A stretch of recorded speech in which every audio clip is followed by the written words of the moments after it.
This is True Crime Stories for Sleep. It was an ordinary Tuesday morning on the outskirts of a small Midwestern town in the United States when chaos collided with comedy. The streets were lined with the hum of construction equipment, workers clad in neon vests and hard hats moving in unison to pour fresh pavement. What unfolded that day would enter local lore not as a tale of brilliance, but as a cautionary, and almost laughable, example of criminal miscalculation. Before we continue, if you're enjoying this deep dive into some of the most astonishingly inept criminal escapades ever attempted, make sure to subscribe, like, and comment where you're listening from. Your engagement helps us bring you more real stories told in documentary detail, tales of human folly, audacity, and the bizarre ways people attempt to evade the law.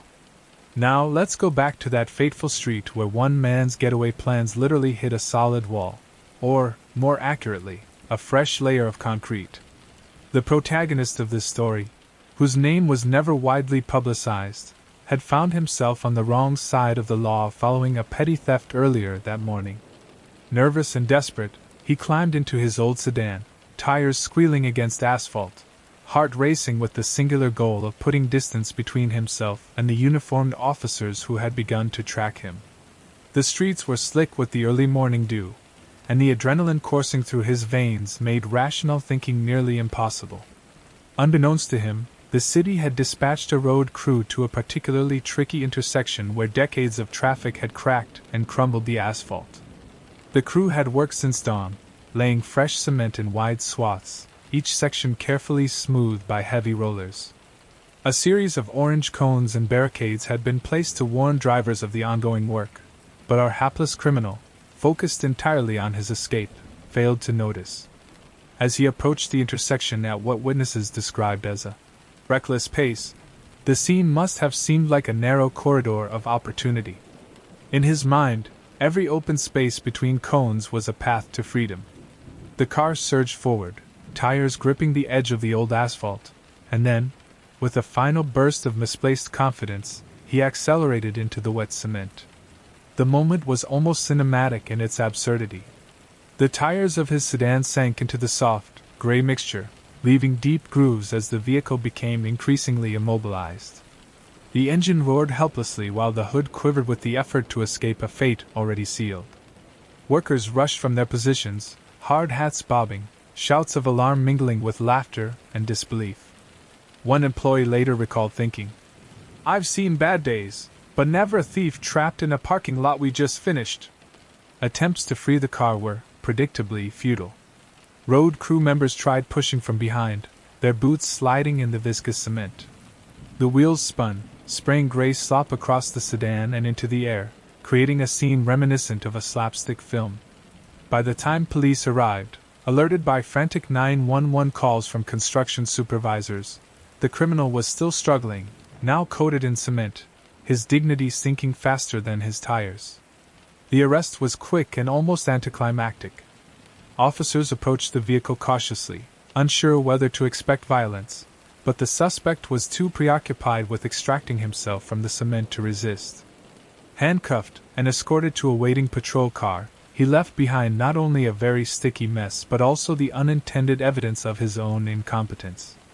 Photographs of the incident circulated locally, capturing the surreal tableau: a man in a soiled shirt, seated in a half-sunk sedan, flanked by uniformed officers and grinning road workers. The incident became an instant legend in the region. Local newspapers ran headlines highlighting the unusual combination of crime and construction, while television crews interviewed bemused road workers who recounted every detail with exaggerated drama. Humor mingled with incredulity in every retelling. The story became a cautionary tale not just for would-be criminals but for anyone who underestimated the sheer unpredictability of everyday obstacles. What makes this story so remarkable is the convergence of ordinary and absurd. On any given day, street construction is mundane, almost invisible to those who traverse it daily. On that day, however, it became an unwitting trap. Cement, a material designed to provide stability and permanence, served as an instrument of instant justice, halting a criminal's flight with a finality no patrol car or police pursuit could have matched. experts in criminal psychology have long noted that high adrenaline situations often impair judgment. In the case of our cement-bound suspect, the cocktail of fear, urgency, and tunnel vision overrode common sense. He failed to recognize the obvious obstacles, misjudged the terrain, and ignored basic safety warnings, classic traits in what psychologists categorize as impulsive criminal behavior. The result: one of the most visually striking and unintentionally comedic captures in law enforcement history. Beyond the humor, the incident had practical consequences. The city had to replace an entire section of freshly poured pavement, estimated at several $1,000s, and clean the car, which had now become fused to the cement. The insurance claim, filed by the vehicle owner, added another layer of bureaucratic absurdity. Some commentators noted that the suspect had inadvertently caused more financial damage to the Public Works Department than to the original theft's victims. The legal aftermath was straightforward, though tinged with irony. The man was charged with petty theft and reckless endangerment, and court documents reflected the unusual circumstances of his apprehension. Judge and jury alike could not ignore the spectacle, and media coverage ensured that his moment of infamy would be remembered long after sentencing. Some observers speculated that he might have been less embarrassed if he had never attempted the getaway at all, but the lesson had already been made clear. Poor planning and high impulsivity are unforgiving in the world of crime. Historians of criminal folly often cite the wet cement escape as a prime example of how environmental factors, those mundane, everyday elements of human life, can turn an otherwise routine criminal act into legend. Road construction, often overlooked and underappreciated, played the role of silent accomplice to law enforcement. In a sense, the city itself became an unplanned yet perfectly effective obstacle, proving that sometimes the simplest forms of resistance are the most effective. Witness accounts, later compiled in local archives, described the suspect's final moments in the cement as almost tragicomic. He attempted to push the vehicle forward, his hands slipping, shoes caked in gray muck, while workers and officers looked on in astonishment. Eventually, he gave up, realizing that the environment, not his pursuers, had outmaneuvered him entirely. In that moment, cement replaced chase, and gravity replaced cunning. The wet cement escape remains a story that law enforcement, city planners, and the general public continue to recount. It is often cited in seminars and textbooks as an example of how not to attempt an escape, demonstrating that attention to surroundings, patience, and situational awareness are critical, not only in crime but in everyday life. The image of a car stuck, tires submerged, driver helpless, is permanently etched into local memory, serving as both entertainment and instruction. In the years since, the story has taken on a life of its own. It has been featured in television documentaries, online compilations of criminal fails, and even humor articles in major newspapers. Despite, or perhaps because of, its ridiculousness, it resonates with universal themes: overconfidence, misjudgment, and the unexpected consequences of human action. The wet cement escape is more than a funny anecdote. It is a cautionary illustration of how the simplest environmental factors can turn audacious plans into immediate failure. And for aspiring storytellers, criminologists, and enthusiasts, it also serves as a reminder that reality can surpass fiction in both humor and irony. Even the most desperate and determined criminal cannot always overcome the basic laws of physics, human oversight, and in this case, the solidifying force of freshly poured concrete. In the quiet town of a northern English village, a local bakery became the unintended stage for a criminal mishap so meticulous in its folly that it would later be recounted in police training seminars and local pubs alike. The Flour Trail Bandit, as the media quickly dubbed him, had embarked on a mission that combined audacity with astonishing carelessness, leaving behind a literal breadcrumb trail that would lead authorities directly to his doorstep. The incident began late one evening in early autumn, when the bakery, known for its traditional loaves and pastries, had already closed for the night. The thief, a young man with no prior history of violent crime but a penchant for opportunism, had scouted the premises in the weeks prior. He had observed delivery schedules, staff routines, and the bakery's modest security systems. In his mind, he had orchestrated the perfect strike, enter unnoticed, seize the cash from the till and the day's unsold goods, and vanish into the night without detection. Under the cover of darkness, he approached the rear of the building, avoiding the street lights and keeping to shadows. His first challenge was the back door, which he forced open with a crude implement, triggering the faint but audible click of the old latch. Once inside, the thief moved with a sense of triumph, convinced that the careful reconnaissance had secured his success. Bags of flour stacked in the storage area, however, would prove to be his undoing. As he navigated the cramped storage room, he inadvertently brushed against several sacks, tearing them slightly. White powder spilled across the floor, clinging to his shoes and clothes. It was imperceptible at first, a minor inconvenience to someone focused solely on the acquisition of valuables. He filled his arms with cash from the till and attempted to gather some pastries, all the while unaware that the flour was leaving a trail with every step he took. The exit route, previously scoped and deemed safe, became his nemesis. With each footfall, the flour from the torn bags imprinted onto the floor, carpeting the pathway in a thick, ghostly trail. By the time he reached the street, his shoes carried a fine white dust, and tiny footprints marked his passage across the cobblestones, leading directly to the nearby alley where he had parked a bicycle. The simplicity of the crime's downfall was almost poetic. The very environment he sought to exploit became the instrument of his capture. The following morning, the bakery staff discovered the mess. Flour clung to the shelves, counters, and floor in a chaotic pattern that suggested clumsiness rather than malice. The till had been tampered with, and the pastries were gone, but it was the powder trail that would prove pivotal. Staff quickly contacted the local police, who arrived to assess the scene. Experienced officers immediately recognized the value of the physical evidence. Flour, while ordinary, could act as an unintentional fingerprint of movement, revealing the perpetrator's route and potentially the direction of escape. The investigation unfolded with both urgency and amusement.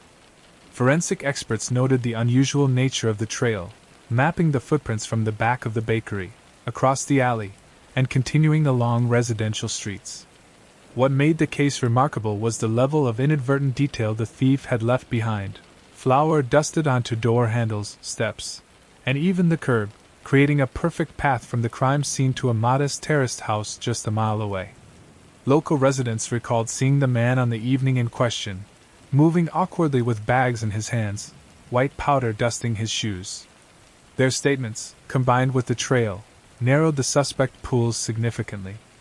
By mid-morning, authorities were knocking on the door of the young man's residence. Inside, the scene mirrored the chaos of the bakery: footprints on the carpet, a fine layer of flour coating furniture, and most incriminatingly, bags of stolen pastries and cash hidden in a closet. The evidence left little room for denial. The arrest was swift.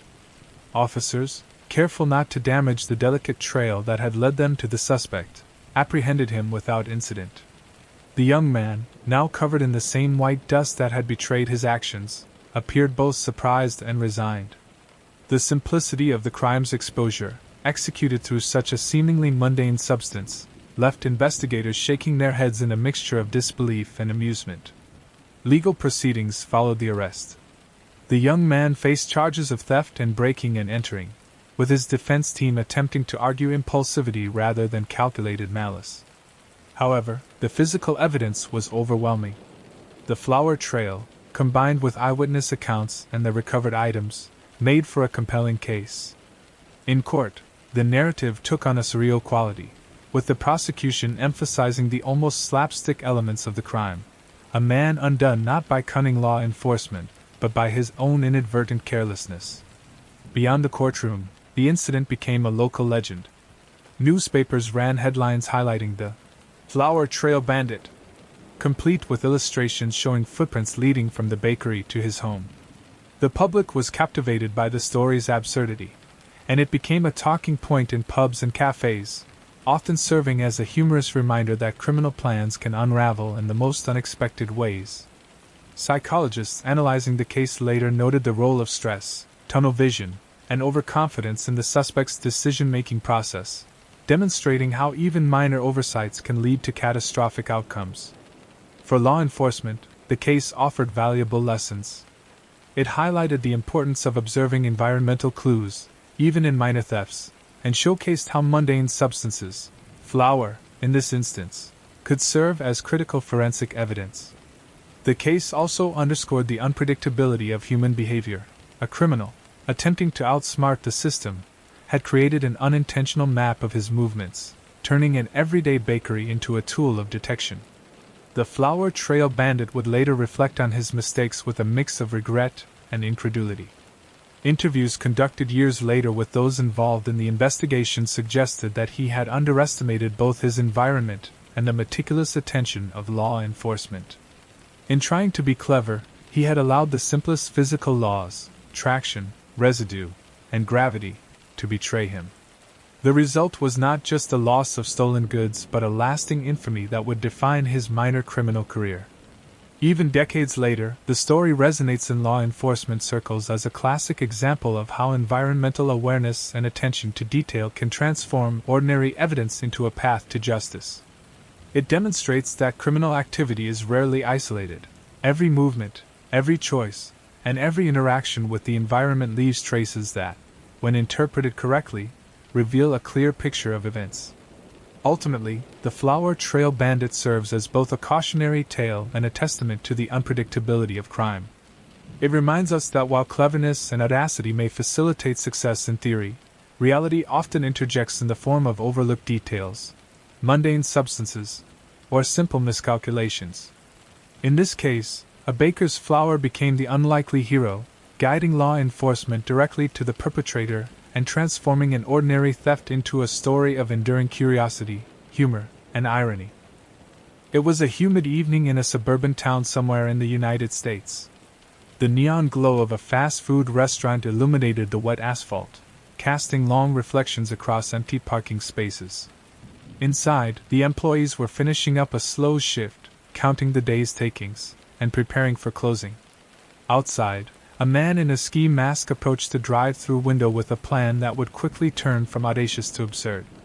The robber, mid-20s, had arrived with the goal of a quick heist. Cash in the register, minimal resistance, and a swift exit, the classic formula for a petty crime. What he didn't account for, however, was the peculiar architecture of the restaurant's drive-through and the physics of ventilation panels that would soon turn a simple robbery into an embarrassment of epic proportions. With a sense of urgency, he slid open the service window, stepping halfway through as if his small size could guarantee a rapid grab-and-go. He demanded money, waving a crude weapon at the lone employee manning the till. The worker, compliant and unassuming, handed over the cash, hoping to avoid confrontation. But the robber's triumph was short-lived. In his haste, he attempted to step back through the window to retreat, only to discover that the vent, a narrow rectangular opening intended for air circulation, was now obstructing his passage. In a panic, he tried to contort his body, wriggling, pushing, and shoving, but the more he struggled, the tighter the vent seemed to hold him. The plastic trim dug into his shoulders, and the steel frame pressed uncomfortably against his torso. The situation quickly shifted from a robbery to a physical predicament. Inside the restaurant, employees could hardly believe their eyes. Their would-be robber was trapped halfway through the window, flailing and grunting, unable to free himself. Calls for assistance were made immediately, first to the local police, then to the restaurant manager, who hurried outside with a toolbox. The scene had drawn the attention of late-night diners, who stopped in their cars to watch the spectacle unfold, half horrified and half amused. Law enforcement arrived minutes later, responding to an unusual 911 call, a man stuck in a fast food ventilation system, suspected of robbery. Officers quickly assessed the situation, realizing that a conventional approach, force or intimidation, would likely be ineffective and potentially harmful. The suspect was wedged tightly, and any sudden movement could cause injury. Patience, careful maneuvering, and problem-solving would be required. Attempts to free the robber included lubricating the vent frame, loosening screws, and gently guiding him backwards. The process was slow and awkward, requiring officers to communicate with him while restraining potential panic. Throughout the ordeal, the man alternated between pleading, struggling, and muttering curses under his breath. His own lack of foresight had turned a criminal act into a humiliating trap witnessed by multiple onlookers. After nearly 20 minutes of careful extraction, the suspect was finally freed. Covered in grease, sweat, and residual fast food debris, he was handcuffed and escorted to a patrol car. The employees, although shaken, were unharmed, and the stolen cash was recovered intact. Witnesses took photographs, and local news crews arrived shortly after, eager to document a story that combined criminal audacity with slapstick misfortune. The incident quickly went viral in local and national media. Headlines highlighted the surreal nature of the capture. Fast food felon trapped in vent, drive-through robbery ends in sticky situation, and similar iterations. Public fascination grew not from the severity of the crime, but from the sheer ridiculousness of the failed escape. Commentators debated the suspect's lack of spatial awareness, poor planning, and underestimation of environmental factors. Criminologists studying the case noted key psychological elements. The suspect's decision-making had been impaired by adrenaline, leading to poor assessment of escape routes and structural obstacles. Impulsivity had replaced careful planning, and overconfidence had made him blind to the physical realities of the environment. In essence, he had trapped himself through a combination of haste, arrogance, and ignorance, a textbook example of how human error often outweighs skill in low-level crimes. The fast food chain also took steps to prevent similar incidents in the future. Vent covers were reinforced, windows modified, and security protocols enhanced to include checks for structural vulnerabilities.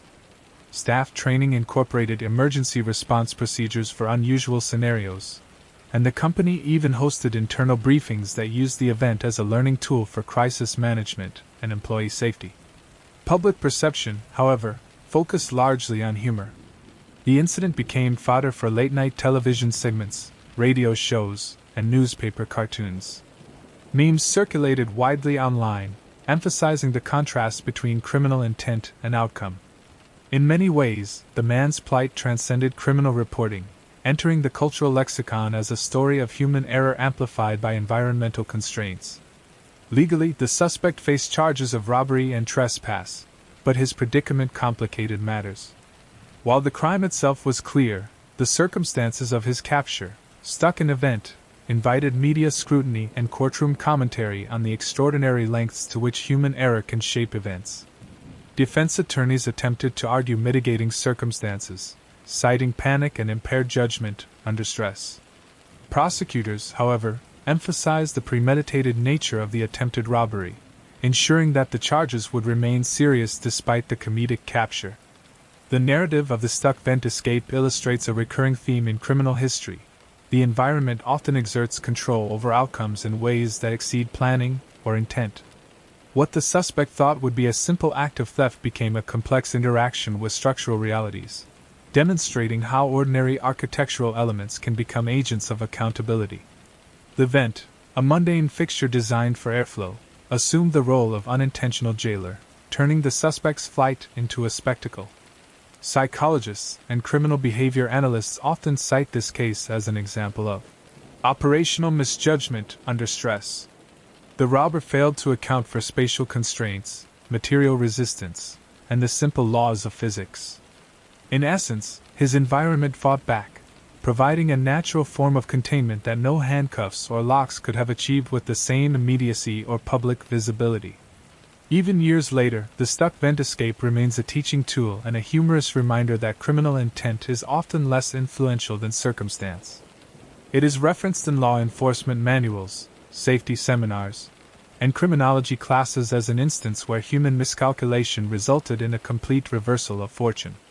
The story emphasizes that while criminals may plan for vigilance and resistance, they cannot plan for the unexpected minutiae of daily life: a vent, a curb, a narrow window, and the unpredictable ways these elements can alter outcomes. The fast food employees later described the event with mixed emotions. Relief at their own safety was coupled with amusement and disbelief. One employee noted that the man looked more like a cartoon character than a criminal, a sentiment echoed in many interviews and media accounts. The surreal combination of crime, environment, and sheer bad luck created a narrative that transcended the immediate legal consequences. For the suspect, the incident left a lasting mark. Beyond legal repercussions, he carried the social and psychological burden of public embarrassment, amplified by media coverage. Attempts to reintegrate into society were shadowed by the story, which, though minor in criminal severity, became infamous for its ridiculousness. The case serves as a potent reminder that criminal acts do not exist in isolation. They interact with the physical world, human observers, and chance in unpredictable ways. Ultimately, the stunt escape demonstrates that ingenuity in crime requires more than boldness.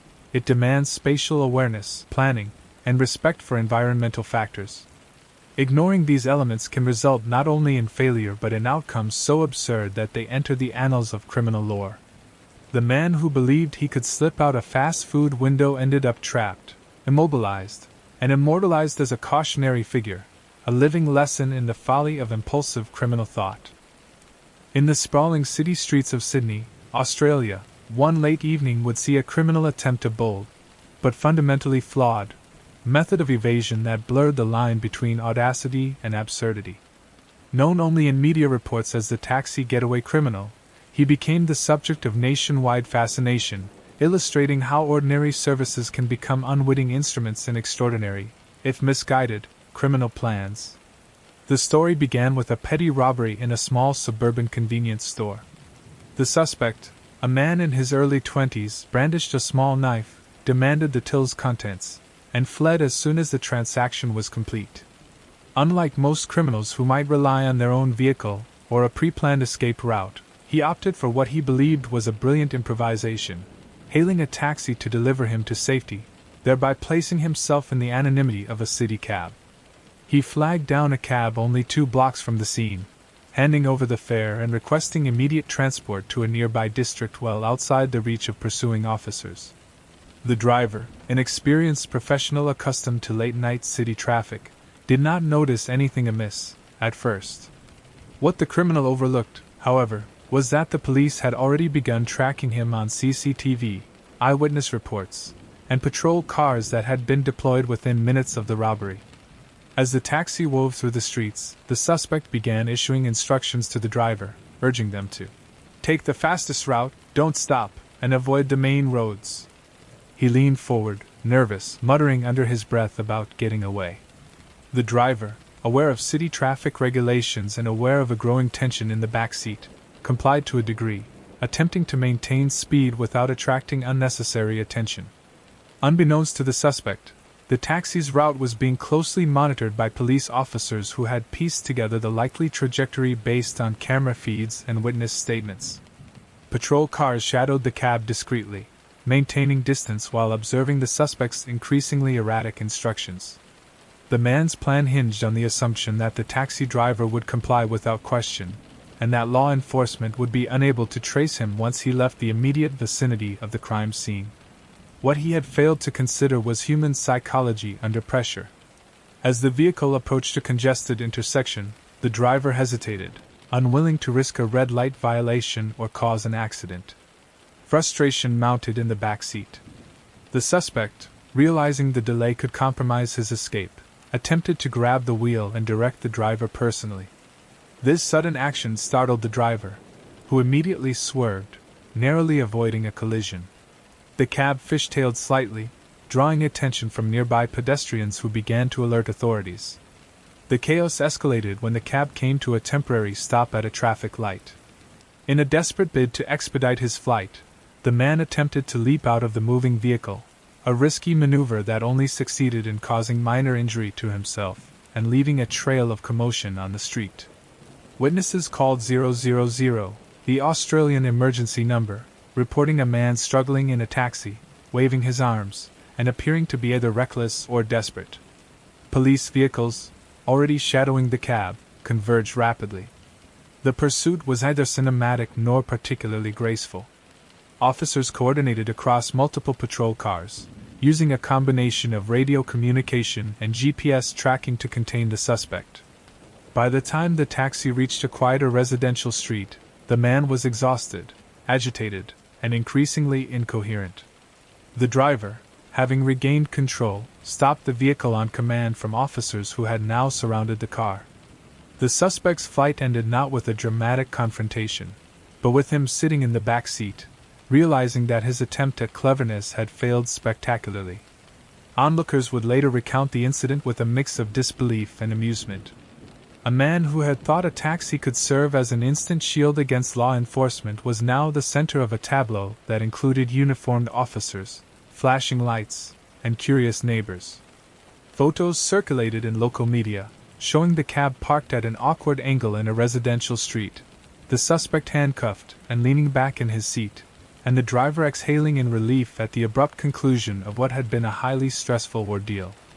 Investigators later analyzed the case as an example of overconfidence combined with poor situational awareness.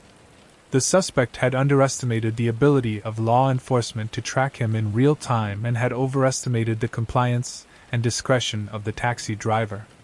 In essence, he had created a mobile cage, believing it would shield him, when in reality it offered visibility, traceability, and ultimately, containment.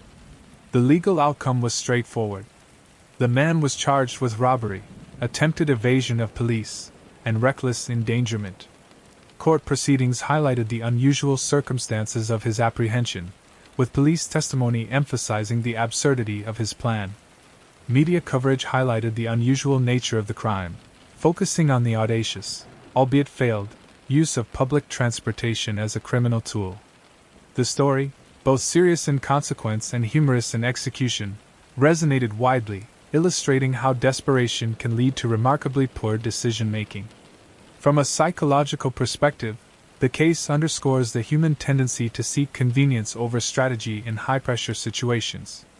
Faced with the stress of immediate pursuit, the suspect made choices that seemed logical in his panic but were fundamentally flawed.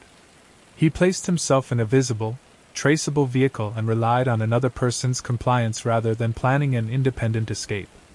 The taxi, a symbol of everyday urban normalcy, transformed into a tool of his own confinement. In terms of public reaction, the taxi getaway criminal became an anecdotal figure, cited in both law enforcement forums and popular media as a cautionary tale. The story highlighted the interplay between human error, environmental constraints, and technological observation. In real terms, the suspect's misjudgment was as instructive as it was entertaining. It illustrated that escape strategies are often undermined not by skillful pursuit but by the very ordinary elements criminals take for granted. The driver, who had unwittingly participated in the incident, was lauded for composure under pressure. His measured response, maintaining control of the vehicle and following law enforcement guidance, prevented potential injury and allowed for a smooth resolution. The event reinforced the importance of vigilance, calm decision-making, and adherence to safety protocols in scenarios that fall far outside normal experience. In the aftermath, the incident became a touchstone for both law enforcement and local storytellers. It was recounted in radio interviews, community meetings, and police seminars, often emphasizing the absurdity of a man believing a taxi could act as a flawless getaway mechanism. Analysis focused on risk assessment, environmental awareness, and human factors in criminal behavior, using the story as both an educational tool and a cultural anecdote. The taxi getaway criminal episode demonstrates a recurring theme in criminal history. The path of escape is often more perilous than the crime itself. Misjudgments, over-reliance on external compliance, and failure to account for observable realities frequently dictate outcomes. In this case, an ordinary vehicle, designed for convenience and transport, became an agent of capture, illustrating how unanticipated variables can drastically reshape events. The story endures in local memory, a surreal chapter in the chronicles of inept criminal planning. It is a reminder that crime, while often serious in intent, can be undone by small oversights, environmental factors, and simple human error. The audacity of the plan may have captured attention, but it was the flaws, misjudgment, impatience, and misplaced trust that sealed the suspect's fate. Ultimately, the taxi getaway criminal serves as a lesson that cleverness cannot replace foresight. Public transportation, ordinary objects, and everyday routines can become unexpected enforcers of law when misused. The suspect's journey, from armed robber to handcuffed passenger in a taxi, is a vivid testament to the unpredictability of human behavior and the humor, sometimes ironic, that emerges when ordinary circumstances intersect with criminal intent. In an age where digital footprints are often as telling as physical ones, a crime in suburban America would illustrate just how perilous the intersection of technology and human error could be. The suspect, later dubbed the Facebook check-in fugitive, committed a robbery that seemed, at first glance, to follow a traditional script: break into a home, steal valuables, and leave the premises undetected. Yet it was his interaction with technology that would unravel his escape, turning his own overconfidence into a direct path to capture. The incident occurred on a calm evening in a quiet neighborhood. The target was a single-family home, unoccupied at the time while the owners attended a local community event. Security systems were minimal, relying primarily on locks and an alarm system that had been disabled by a power outage. The suspect, a man in his early 20s with prior minor offenses but no history of violent crime, had conducted cursory surveillance over several nights. He believed the conditions were ideal: low risk, minimal witnesses, and rapid access to cash and electronics. After successfully entering the home through a side window left unlocked, a small oversight he considered a stroke of luck, he began to gather items of value. Electronics, jewelry, cash, and personal devices were loaded into a small backpack. The house, silent except for the faint hum of appliances, offered a false sense of security. The suspect moved methodically, confident in his careful planning. His downfall, however, was rooted in a combination of arrogance and misunderstanding of digital systems. Among the devices was the homeowner's personal laptop, still logged into a web browser with Facebook open. The suspect, seeking what he considered a trivial amusement in the midst of his criminal act, decided to check in on social media.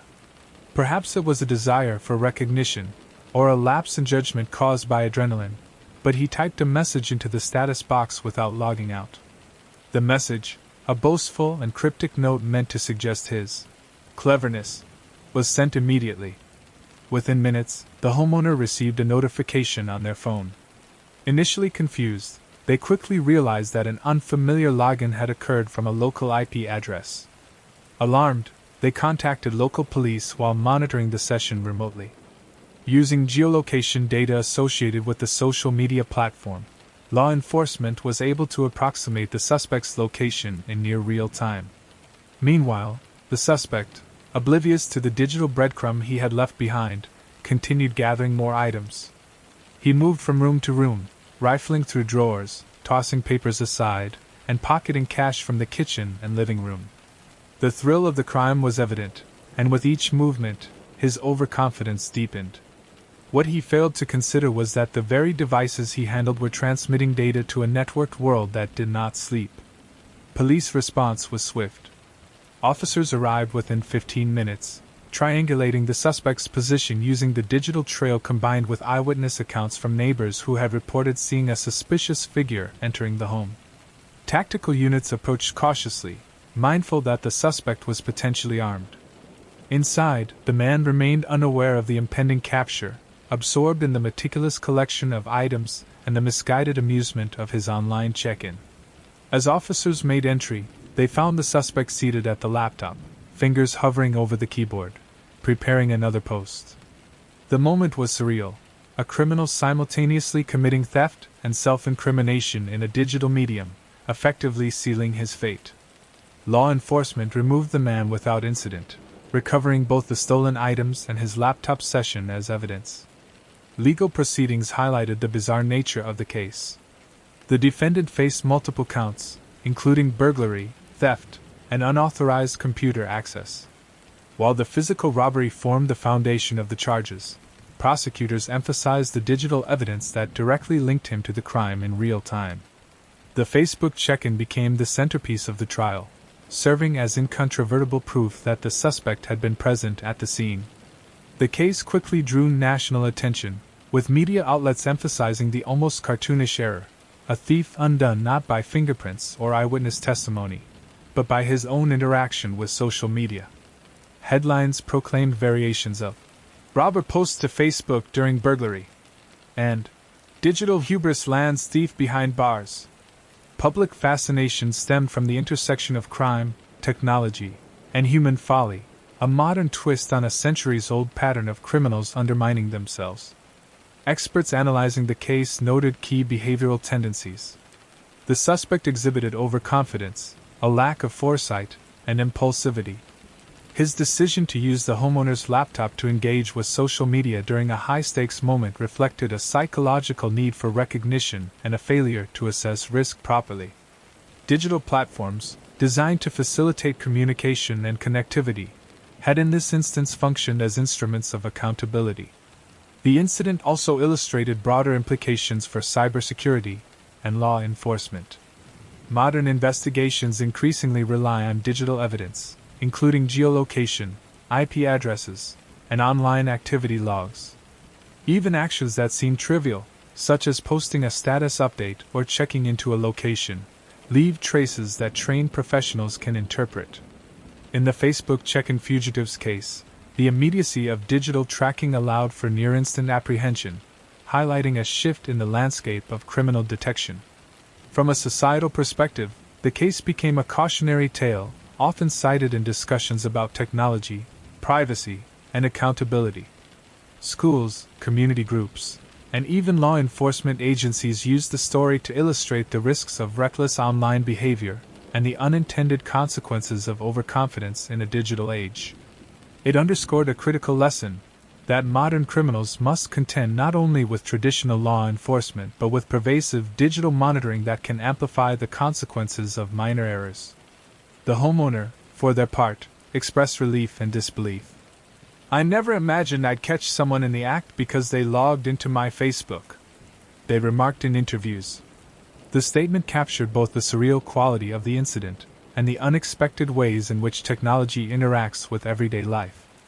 For neighbors, the event reinforced vigilance and community awareness, demonstrating that even suburban streets are not immune to the unpredictable interplay of crime and digital oversight.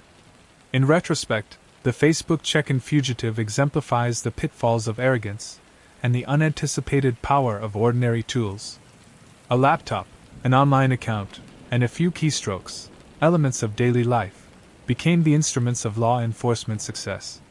His escape plan, reliant on anonymity and stealth, was compromised not by conventional methods but by the very modernity that he assumed could be manipulated for his benefit.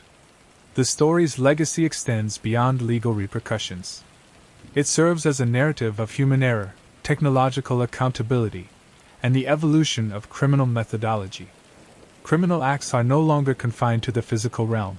They intersect with networks, sensors, and data trails that amplify the consequences of oversight. The Facebook check-in fugitive remains a case study in criminology, digital forensics, and the enduring lesson that in a connected world, every action, even one seemingly trivial, can have profound consequences. Ultimately, the incident stands as a reminder of how modern crime is inseparable from technology. The suspect's desire for quick gain was undermined by a failure to anticipate the digital realities of the environment. His actions, impulsive and poorly considered, became a catalyst for rapid capture, demonstrating that in the contemporary landscape, escape is as much a test of digital literacy as it is of physical cunning. It was late evening in a quiet suburban neighborhood somewhere in the United States. Streetlights flickered on, casting long shadows along narrow roads, while the distant hum of traffic provided a monotonous backdrop. A man, desperate and reckless, had committed a minor burglary in a nearby home.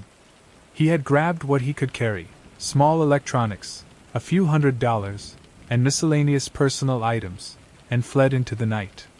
What he didn't anticipate was that his escape plan would involve hiding inside a car's gas tank compartment, an attempt so ill-conceived it would become infamous in local law enforcement circles. The suspect had a history of petty theft, but nothing suggested he would resort to such a bizarre method of concealment. He had broken into a garage in hopes of finding a vehicle to drive away from the scene, only to discover that all cars were either locked or inconveniently parked. Frustration mounted, and in a flash of poor judgment, he conceived an idea that he thought would provide perfect camouflage: hide inside the hollow cavity of a car's gas tank access panel, believing it would prevent detection while he waited for the coast to clear. He selected a mid-sized sedan parked in the garage, lifted the access panel, and began attempting to squeeze his body into the narrow space. The opening, designed only to accommodate fuel pumps, was not intended for human ingress, yet he persisted. His efforts quickly became frantic, fueled by adrenaline and the fear of imminent capture. The more he pushed, twisted, and contorted, the more he realized the cavity was smaller than anticipated. His limbs scraped against metal edges, and he began to panic.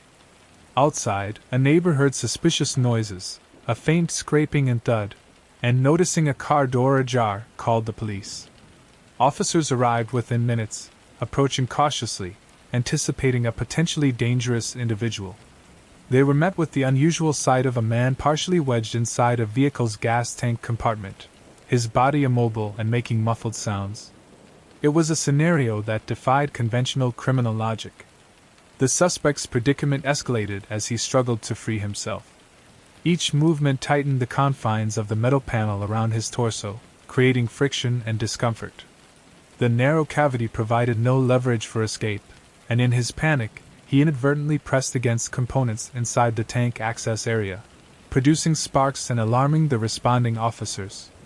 Emergency protocols were activated immediately to ensure both the suspect's safety and the integrity of the vehicle. Using flashlights and specialized tools, officers assessed the situation. They determined that conventional pulling and pushing could cause injury or damage to the vehicle. A delicate extraction plan was devised, involving lubrication of the edges, slow maneuvering, and constant communication with the trapped man. The suspect, aware of the absurdity of his situation, alternated between pleading for assistance and panicked attempts to escape independently. After approximately 30 minutes of careful effort, law enforcement successfully freed the man. He emerged from the vehicle with scratches, bruises, and a significant level of embarrassment. Witnesses, including neighbors who had gathered, could hardly believe what they were seeing: a criminal captured not by pursuit or tactical planning, but by his own failed attempt at concealment. The suspect was arrested on the spot, facing charges of burglary, trespass, and reckless endangerment.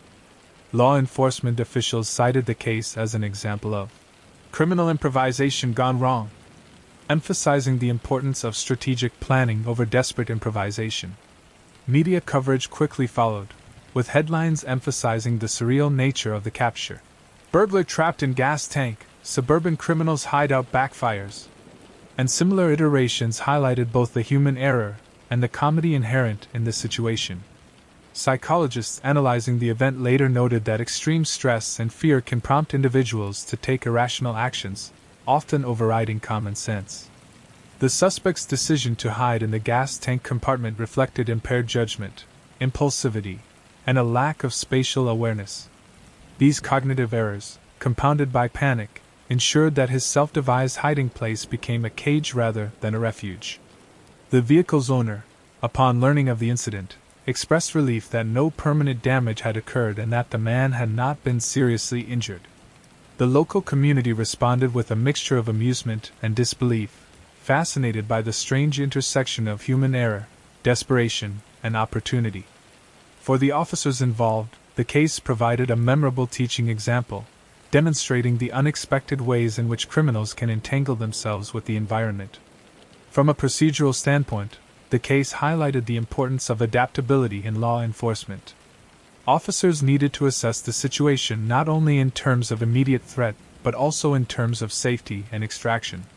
Standard arrest procedures were insufficient.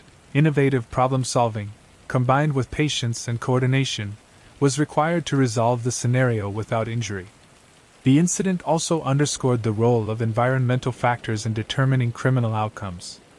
A car's gas tank, an everyday object intended for mundane purposes, became an unintentional trap. This illustrates a broader pattern in crime. The physical surroundings and ordinary objects can serve as unexpected enforcers of law when misused. The suspect's ingenuity, though flawed, interacted with his environment in a way that dictated his capture. Following the arrest, local news outlets and social media amplified the story. Video footage, photographs, and reenactments emphasized the bizarre nature of the attempted escape. The narrative quickly became a cultural touchstone, cited in law enforcement training, media reports, and online forums as an example of extreme misjudgment. Public fascination was driven not by the severity of the crime, but by the unusual and almost comical circumstances of capture. Criminologists and behavior analysts noted that such cases offer insight into the intersection of human psychology, environmental interaction, and risk assessment. The suspect's actions reveal patterns of cognitive bias, including overconfidence, underestimation of risk, and failure to anticipate consequences. Despite the apparent absurdity, these cases provide valuable lessons for understanding criminal decision-making, emphasizing the role of impulse and environmental miscalculation in determining outcomes. In retrospect, the gas tank hideout incident serves as a reminder of how ordinary objects, often taken for granted, can become pivotal in criminal events. The suspect's attempt at concealment, intended to provide a strategic advantage, instead amplified risk and drew attention. The very tools and spaces meant for routine use became mechanisms of accountability, ensuring that the individual's actions were contained and observed. For law enforcement and communities alike, the event was both instructive and entertaining. It demonstrates that criminal ingenuity must be tempered with practicality and awareness, and that desperation can lead to decisions that compromise personal safety. The incident also underscores the role of chance and observation, neighbors noticing unusual activity, officers arriving promptly, and the vehicle itself contributing to the suspect's inability to flee. Ultimately, the gas tank hideout is emblematic of a recurring theme in the annals of criminal history. The environment often dictates outcomes more powerfully than planning or intent.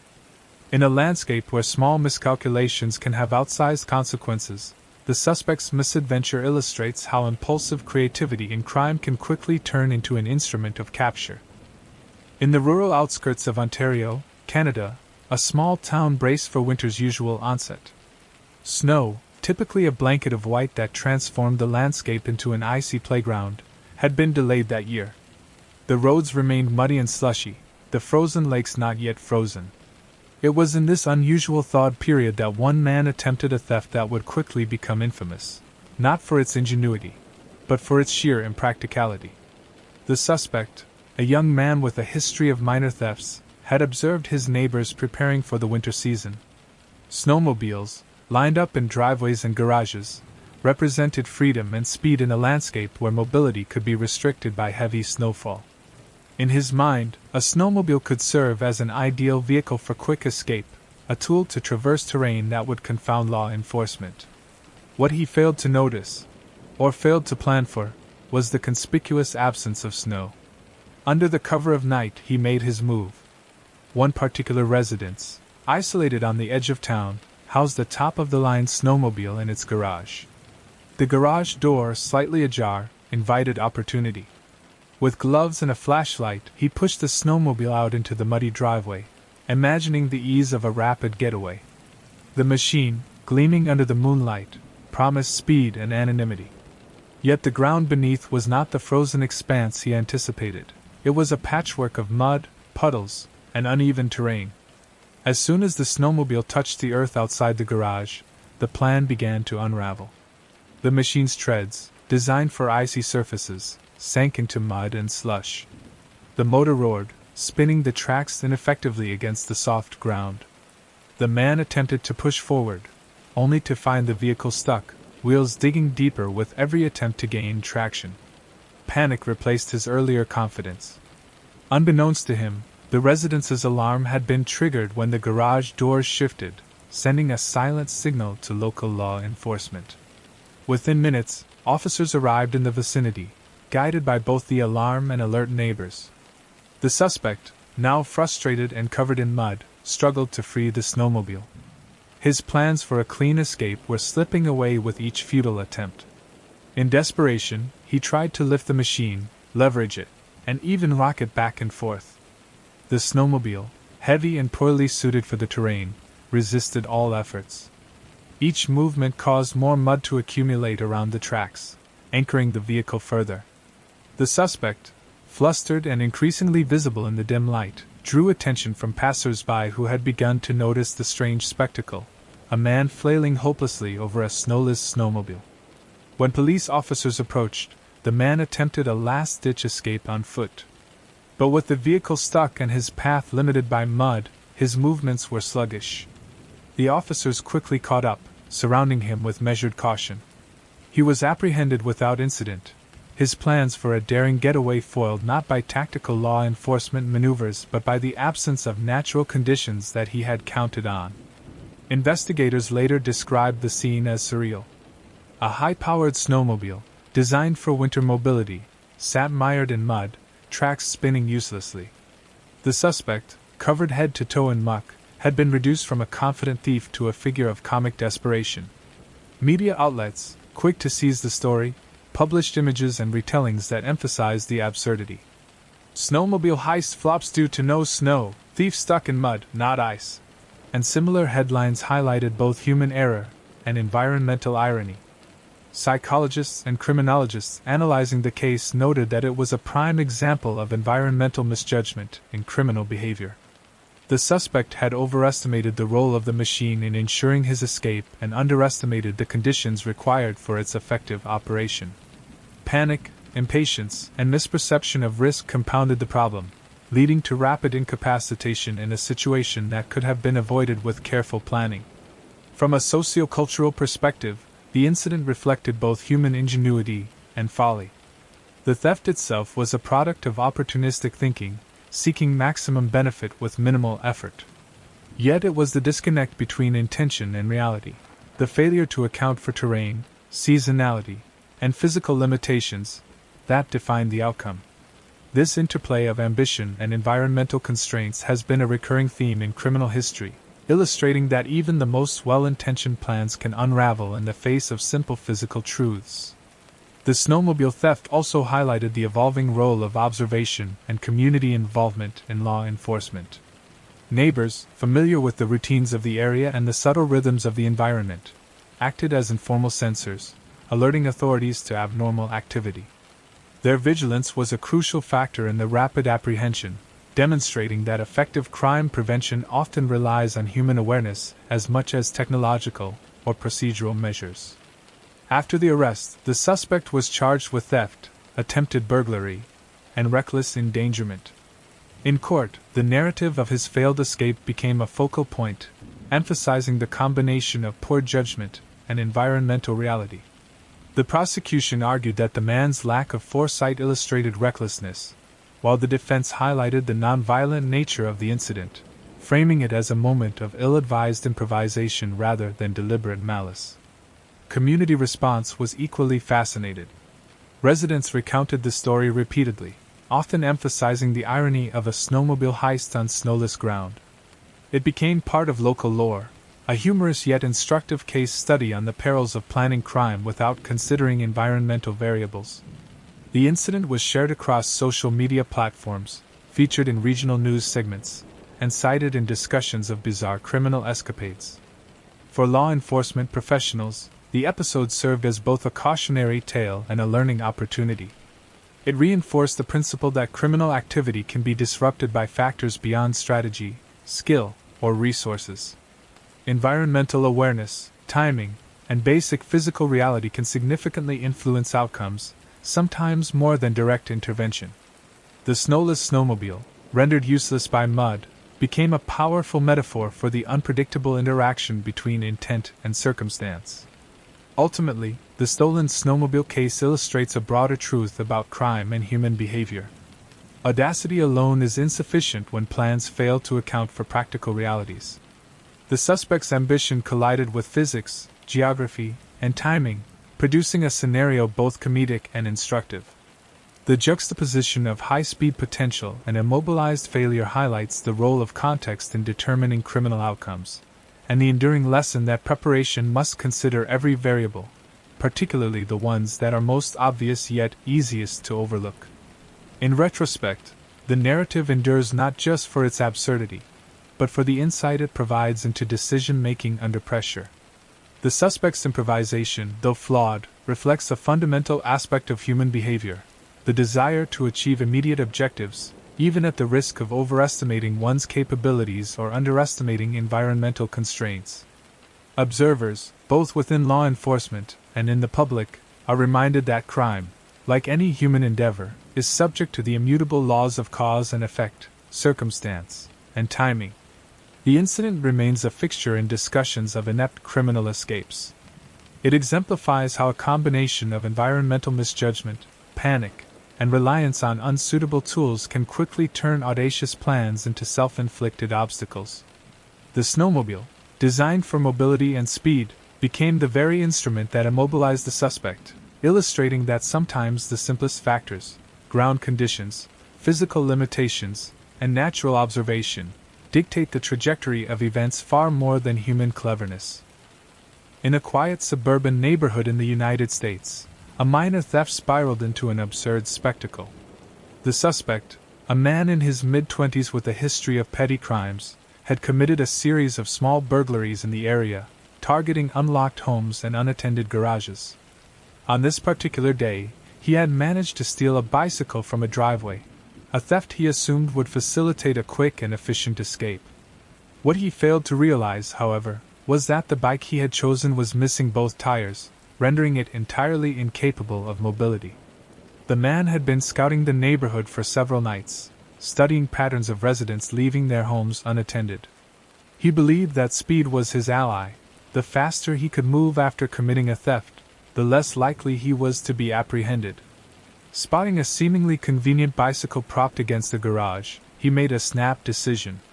Without inspecting it closely, he lifted it from its stand, imagining a rapid getaway down the streets of the suburb.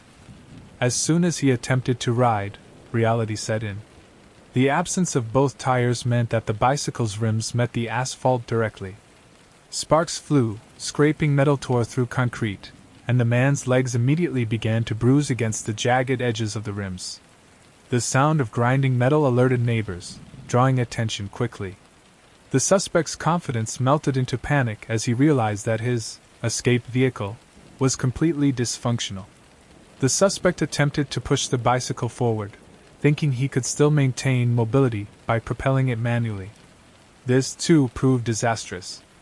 Each step caused the rims to dig into the asphalt, slowing him down and forcing him to exert more energy. He stumbled repeatedly, scraping hands and knees, and leaving a distinctive trail of metal marks along the street. Any observer would have immediately recognized that something was amiss, and indeed, neighbors had begun peering through windows, trying to identify the commotion. The man's predicament worsened as he attempted to ditch the bike and continue on foot. Entangled with the bicycle, he tripped over it multiple times, each fall attracting more attention. His desperate shouts and the clattering sound of rims scraping the pavement ensured that law enforcement would be notified almost instantly. Within minutes, patrol cars arrived, guided by a combination of eyewitness calls and the unmistakable trail of destruction left behind. When police officers approached, the suspect attempted a final burst of speed, dragging the useless bicycle with him. It quickly became apparent that escape was impossible. The rims dug into the street with every step, slowing him to a crawl. Officers intercepted him, placing handcuffs on a frustrated, exhausted, and increasingly muddy individual whose audacious attempt at a high-speed getaway had been neutralized by nothing more than poor preparation and a lack of observation. The incident's absurdity drew attention from both media and community members. Local newspapers reported the theft under headlines emphasizing the bizarre nature of the capture. Thief foiled by bicycle with no tires, suburban bandits ride to nowhere. And escape plan collapses on rimless bicycle. Photographs of the scene, showing the metal rims scraped along the asphalt, captured the imagination of readers, emphasizing the almost comedic elements of the failed escape. Psychologists reviewing the incident highlighted the role of overconfidence and impulsivity in criminal behavior. The suspect's decision to rely on a vehicle without verifying its functionality illustrated a lack of foresight and a prioritization of immediate gratification over careful planning. Panic, combined with the physical limitations of the stolen bicycle, ensured that his escape strategy was doomed from the start.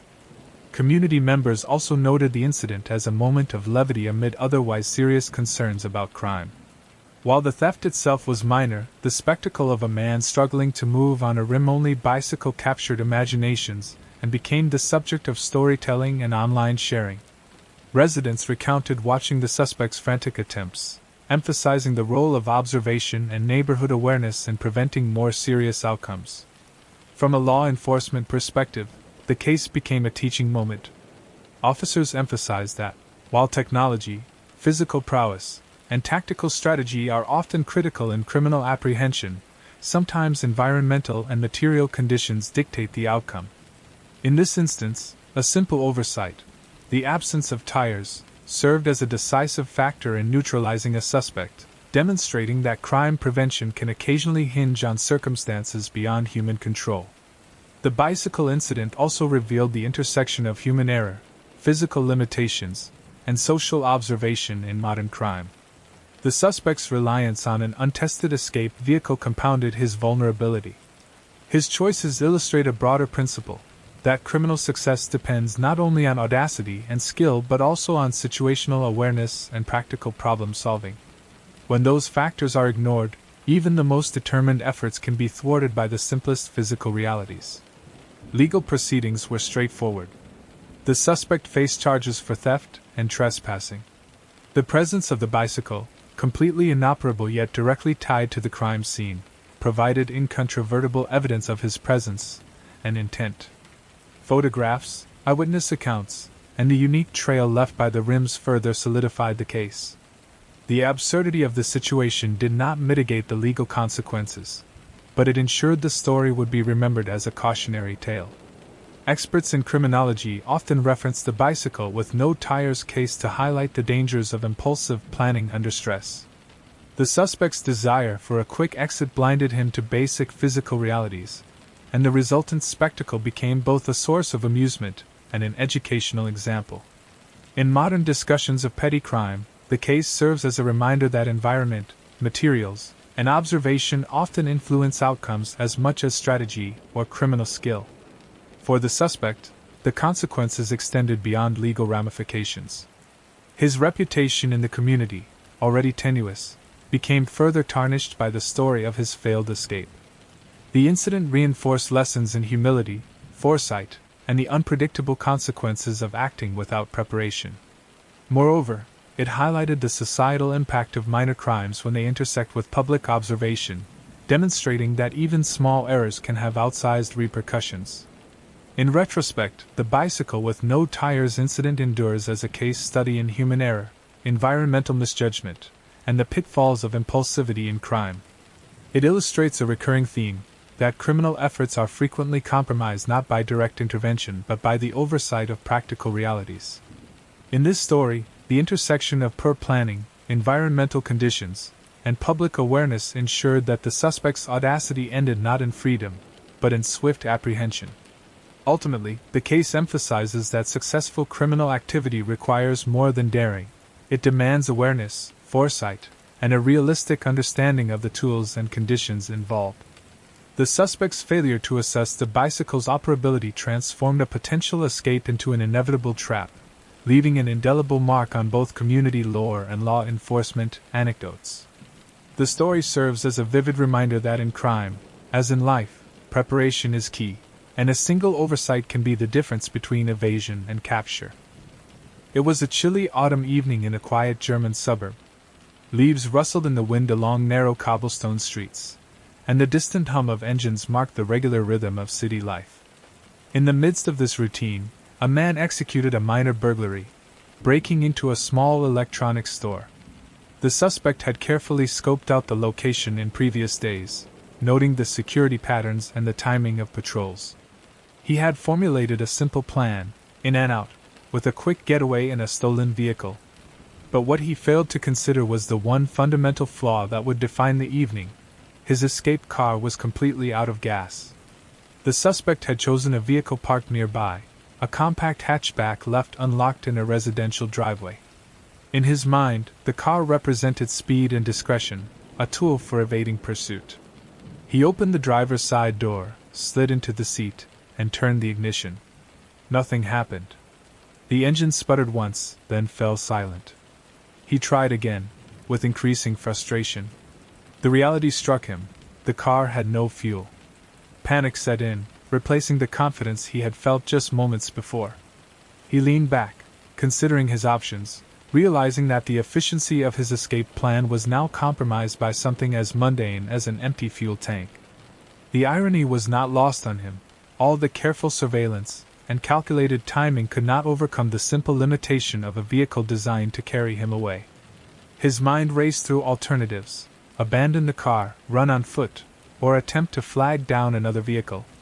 Each option carried its own risks, but the urgency of the situation demanded a rapid decision. The suspect opted to push the car into the street, hoping to move it to a location where he could attempt a manual jumpstart or find a nearby gas station. As he struggled to maneuver the vehicle, pedestrians and neighbors began to take notice. The quiet suburb, accustomed to orderly streets, suddenly witnessed the spectacle of a man shoving a stalled car with frantic energy, muttering under his breath. The sight of the suspect struggling against the vehicle drew immediate attention, prompting calls to local police. By the time officers arrived, the man had grown increasingly desperate.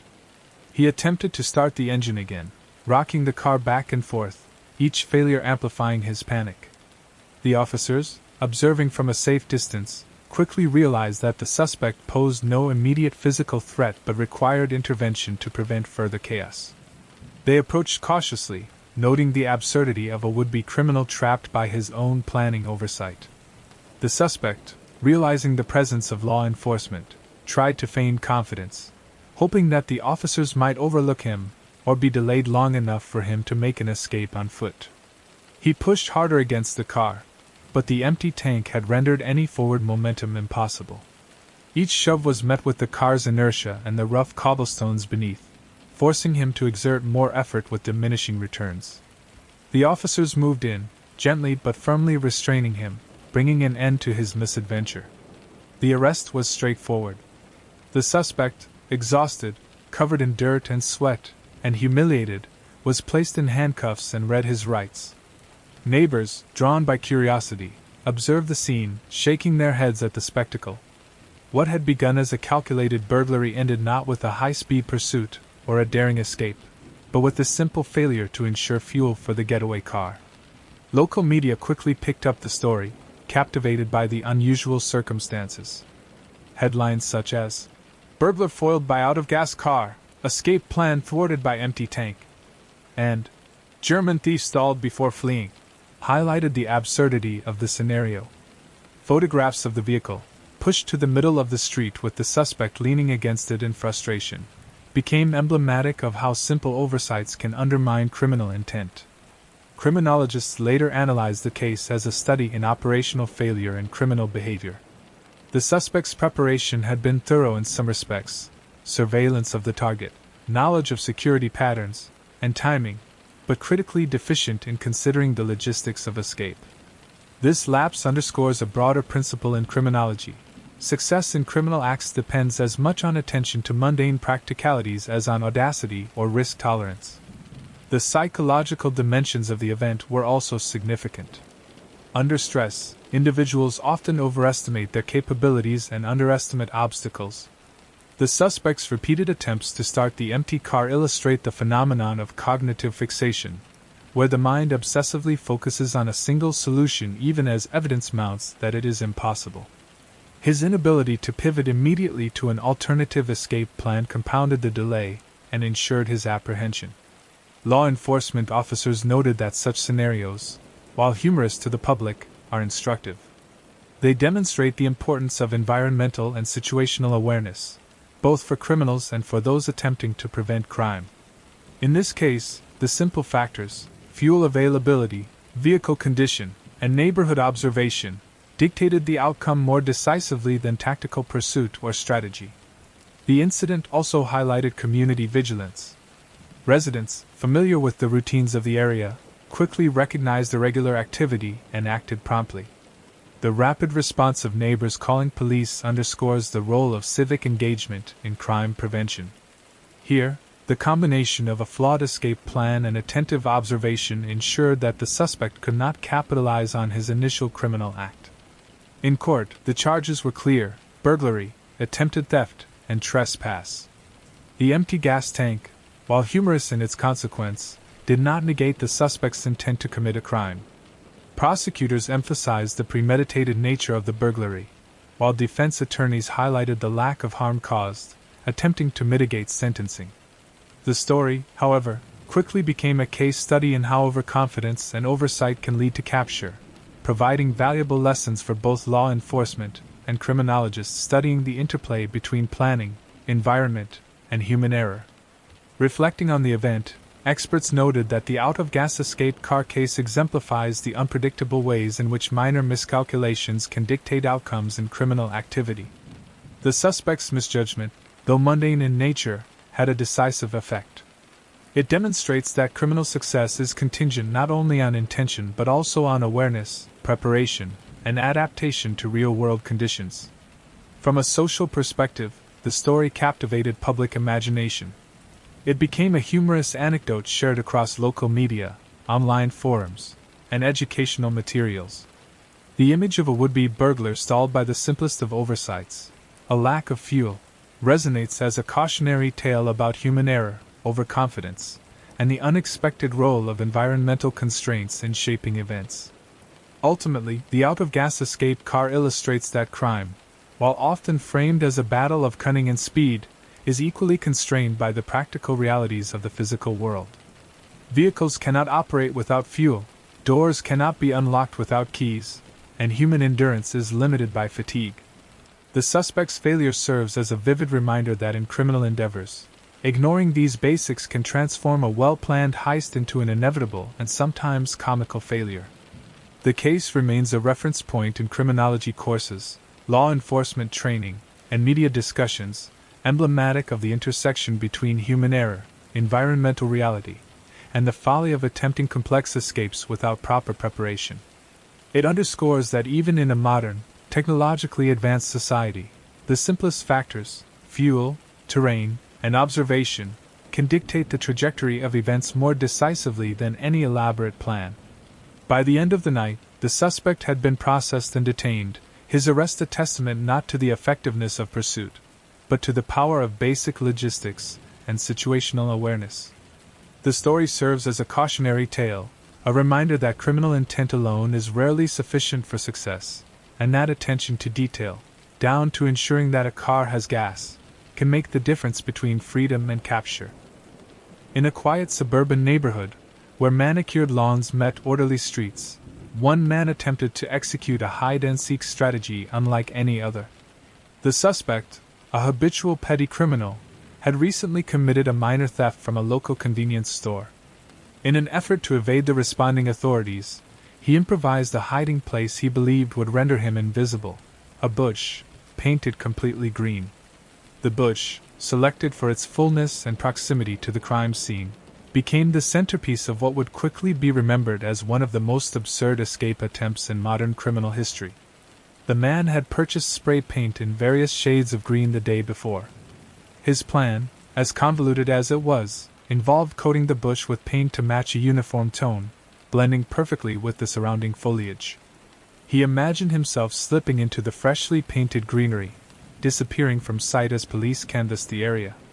It was an audacious plan, relying heavily on visual deception and the assumption that officers would not examine the bush closely. As the suspect crouched within his chosen cover, he realized the practical difficulties of his decision. The freshly painted leaves emitted a pungent odor, overwhelming the senses and making breathing a challenge. Tiny droplets of paint began to drip onto his clothes, staining skin and fabric. He attempted to adjust his position to avoid the wet paint, inadvertently brushing against other branches and causing a subtle rustling sound. The ambient noise, though minimal, would prove to be a significant factor. Unbeknownst to him, a neighbor had observed the theft from their window. They immediately called 911, providing details about the suspect's appearance and the direction of his flight. Responding officers arrived within minutes, their flashlights sweeping across the yards and bushes. The suspect, confident in his camouflage, remained motionless, believing that the green paint would render him invisible in the dim light. As the police searched the immediate area, they began to notice something odd. One bush, in particular, seemed unnaturally shiny under the patrol lights. The paint glimmered faintly, catching reflections in ways that natural foliage would not. Officers approached cautiously, their suspicions aroused by the bush's unusual appearance. The suspect, realizing that his plan might be failing, tried to remain perfectly still, suppressing the urge to flee. However, his predicament worsened. The bush, freshly painted, did not provide the structural integrity needed to support a person for long. Branches bent under his weight, shifting slightly with his movements. The suspect's presence, combined with the unnatural sheen of the paint, created a visual contrast that the officers immediately noticed. Within moments, a flashlight beam illuminated the concealed figure, revealing the absurdity of the situation. A man crouched within a bush, covered in green paint, clearly attempting to hide in plain sight. The officers quickly apprehended him, noting the peculiar combination of ingenuity and poor judgment. The suspect's attempt at camouflage, though creative, had been undermined by a series of oversights. The wet paint's reflectivity, the instability of the bush, and the sensory discomfort that had forced him to shift positions. Each factor contributed to his rapid discovery and ultimate capture.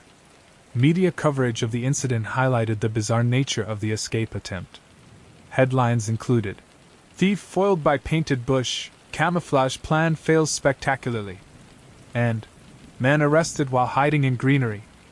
Photographs of the suspect, partially covered in paint and crouched amidst the bush, quickly circulated, turning the incident into a cautionary tale of criminal folly.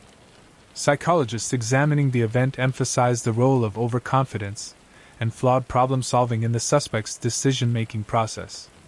Under stress, he had prioritized the visual aspect of concealment without considering practical realities, such as the physical limitations of the bush or the behavior of law enforcement. His focus on an elaborate yet impractical plan exemplifies a recurring theme in criminal behavior: the underestimation of environmental and human factors in escape scenarios. For law enforcement, the incident offered an opportunity for both training and public education. Officers noted that criminal ingenuity often manifests in unexpected ways, but attention to simple details, such as inspecting unusual visual cues or questioning improbable concealment methods, can significantly improve outcomes. The camouflage disaster case became a teaching point, illustrating the importance of observation, patience, and skepticism when assessing potential hideouts.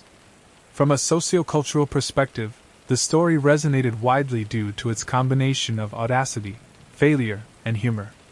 Residents recounted the incident repeatedly, emphasizing the surreal image of a grown man attempting to disappear into a painted bush. Social media and local news coverage amplified the narrative, ensuring that it would be remembered as an iconic example of criminal ineptitude.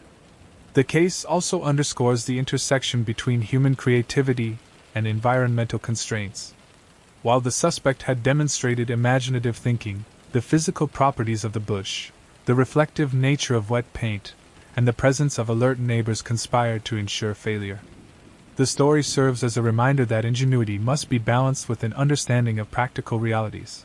Without such balance, even the most creative plans can collapse under their own weight. Legally, the suspect faced charges of theft, attempted escape, and property damage due to the paint applied to the bush. While the material damage was minor, the symbolism of his failed attempt became central to the narrative, demonstrating that crime is often self-limiting when environmental awareness is ignored. Court records highlighted the combination of creativity and recklessness, emphasizing that novelty does not excuse poor judgment. In the aftermath, criminologists and sociologists alike referenced the case in discussions of human error and improvisation in criminal behavior. The camouflage disaster became emblematic of how stress, poor planning, and misperception of situational variables can transform a potentially manageable crime into an inevitable failure. It also highlighted the role of community vigilance, as the timely observation of neighbors directly contributed to the suspect's apprehension. Ultimately, the incident serves as both a cautionary tale and a study in human behavior. The suspect's attempt to hide in a painted bush reflects a blend of creativity, desperation, and overconfidence. His failure illustrates that crime, no matter how clever in concept, is subject to the immutable realities of physics, perception, and human observation. The interplay of these factors determines outcomes more reliably than audacity alone. The camouflage disaster remains a reference point in discussions of inept escape attempts, environmental misjudgment, and the limits of improvisation under stress. It reminds both law enforcement and the public that attention to detail, practical planning, and awareness of context are crucial in both committing and preventing crime. In this peculiar case, the very medium intended to provide invisibility became the instrument of capture, cementing the suspect's story as an enduring example of flawed criminal ingenuity.